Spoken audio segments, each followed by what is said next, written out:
As some of you may remember, about 2 years ago, there was an incel attack in Toronto where a man took a van, drove up onto the sidewalk, and essentially killed and hurt a bunch of women. 10 counts of he's now finally going to trial. It's 10 counts of first-degree murder, 16 counts of attempted murder, as he was driving a van about 29 miles per hour, knocking victims as far as 26 feet in the air.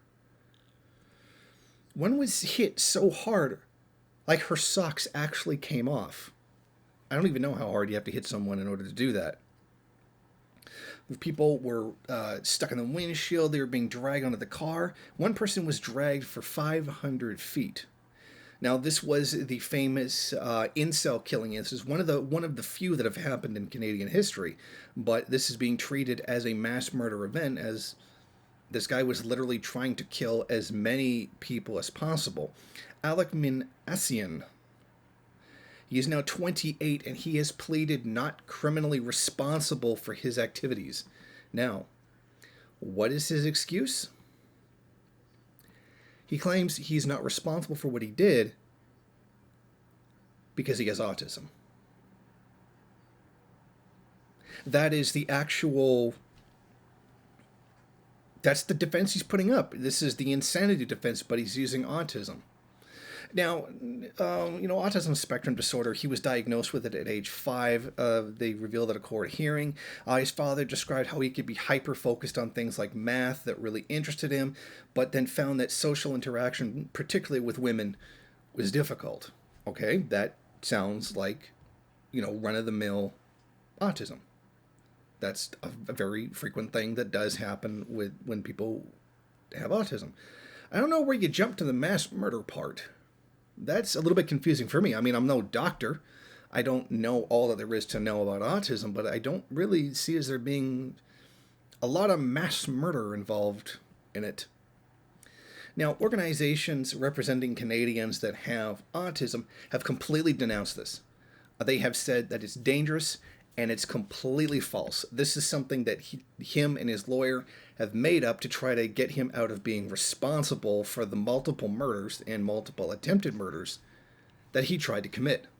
And I, for one, in my layman's understanding of autism, tend to believe this organization that they're right about this. See, now he claims that he's not responsible because the autism made him do it. But you see, the problem is, this happened at a time when the term incel or involuntary celibate was something that was starting to become known in Canada. This was something that was on the internet for many years, but didn't really make it into the mainstream lexicon or consciousness yet. This was still a thing that was building. This is men who are blaming women because they don't have sex with them. And you gotta wonder why. Now, before he drove up onto the sidewalk and killed all these women, he was particularly targeting women, particularly college-aged women. He himself had just recently graduated. Now, he posted a tribute to Roger Elliott, a very similar individual. I don't believe I have to tell you who Roger Elliott is. Now, he said this on his Facebook and proclaimed that the incel rebellion has already begun before he killed these women. Now, you see, that's would seem to indicate that this was premeditated and not some kind of, say, autistic outburst or something.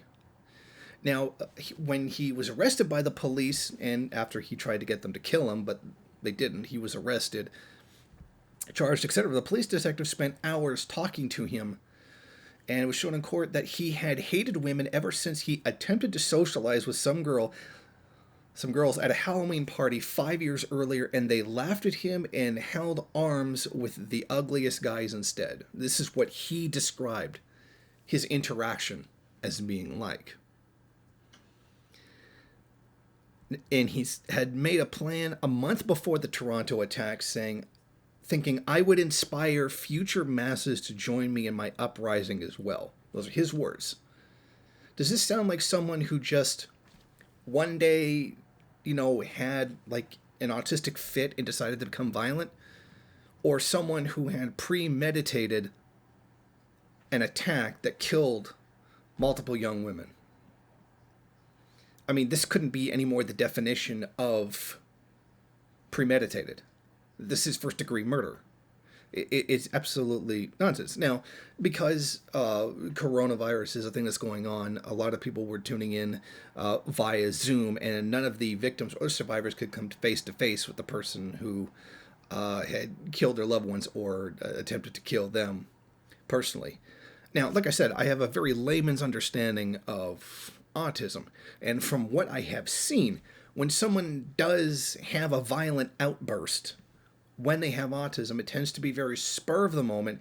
It just happens, and they're either violent towards themselves or they're violent towards the immediate people around them. It's not something that's premeditated. You don't go and get a vehicle, go to a very specific location, and then target a very specific group of people. That's not how, an autistic outburst works.